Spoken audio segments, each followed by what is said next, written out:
పోలీసులు పెట్టిన కేసుల్లో కానీ ఎక్కడా కూడా వంశీ పేరు లేదు. కారణం వంశీ ఘటనలో లేడు కాబట్టి. వంశీ ఘటనలో లేడు కాబట్టి, ఘటనా స్థలంలో తాను లేడు కాబట్టి వంశీ పేరు ఎక్కడ ఎవరు కూడా చెప్పలేదు. తెలుగుదేశం పార్టీ ఇచ్చిన కంప్లైంట్స్లో కానీ, పోలీసులు పెట్టిన కేసుల్లో కానీ ఫిబ్రవరి 22వ తారీఖున, అంటే ఫిబ్రవరి 20వ తారీఖున ఇది జరిగింది. ఇది జరిగిన 2 రోజుల తర్వాత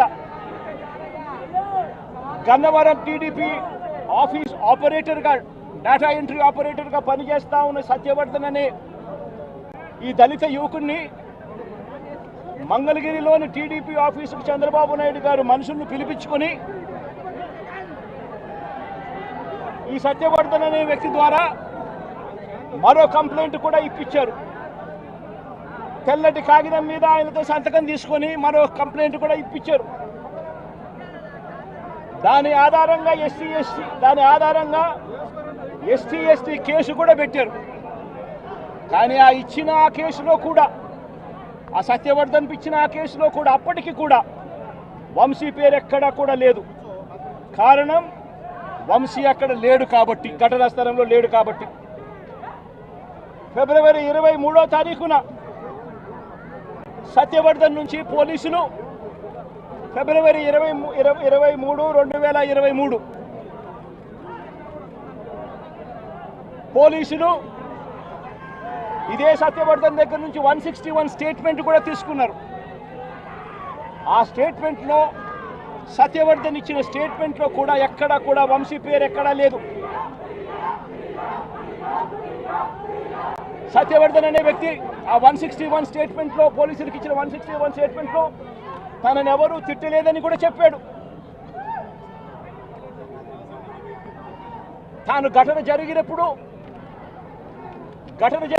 తాను అక్కడి నుంచి వెళ్ళిపోయానని కూడా చెప్పాడు. తర్వాత టీడీపీ ప్రభుత్వం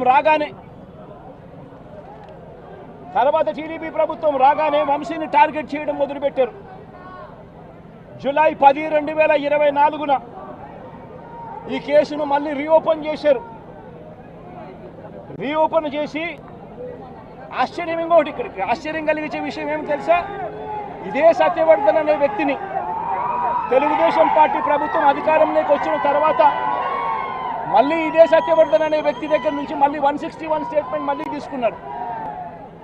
రెండోసారి కేసు రీఓపెన్ చేసి తెలుగుదేశం పార్టీ అధికారంలోకి వచ్చిన తర్వాత ఆ రెండోసారి ఇచ్చిన 161 స్టేట్మెంట్లో కూడా సత్యవర్ధన్ ఇవే మాటలే మాట్లాడాడు. నన్ను ఎవరు తిట్టలేదని, వంశీ అక్కడ లేడు అని, తను ఘటనా స్థలం జరిగినప్పుడే తను అక్కడి నుంచి వెళ్ళిపోయాడు, అదే మాటలే మాట్లాడాడు. పోలీసులు చంద్రబాబు నాయుడు గారి ప్రభుత్వంలో తీసుకున్న 161 స్టేట్మెంట్లో కూడా తర్వాత అయినా చంద్రబాబు నాయుడు గారు వంశీ మీద పెట్టుకున్న ఆక్రోశము, వంశీ మీద పెట్టుకున్న కోపము చంద్రబాబు నాయుడు గారిది ఏ స్థాయిలో ఉందంటే, ఎలాగైనా కానీ వంశీని ఇరికించాలి అనే ఆలోచనతో వంశీ ఘటనా స్థలంలో లేకపోయినా కూడా వంశీని 71వ నిందితుడిగా చేర్చారు.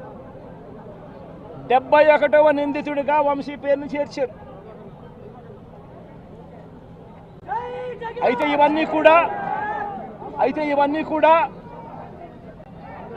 ఇవన్నీ కూడా బెయిలబుల్ అఫెన్సులు కాబట్టి బెయిల్ కోసం వంశీ హైకోర్టుకు, యాంటిసిపేటరీ బెయిల్ కోసం వంశీ హైకోర్టును ఆశ్రయించాడు. కాబట్టి చంద్రబాబు నాయుడు గారు ఎట్టి పరిస్థితుల్లోనూ వంశీని అరెస్ట్ చేయాలనే ఉద్దేశంతో, బెయిల్ రాకూడదు అన్న ఉద్దేశంతో చంద్రబాబు నాయుడు గారు కుట్రను ఇంకా ముందుకు తీసుకెళ్లారు.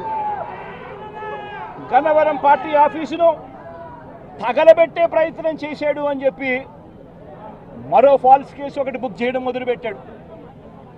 తెలుగుదేశం పార్టీ ఆఫీస్ అట కాల్చే కార్యక్రమం అట జరిగింది అని చెప్పి ఏకంగా చంద్రబాబు నాయుడు గారు అనే వ్యక్తి మరో ఫాల్స్ కేసు, మరో కట్టుకథ అల్లాడు. ఆఫీసును తగలబెట్టే కార్యక్రమం చేసినప్పుడు ఆ ఆఫీసు ఎవరిది అని చెప్పి ఆ ఆఫీసు ఎస్సీ ఎస్టీలకు సంబంధించిన ఆఫీస్ వారిదే ఓనర్లు అయితే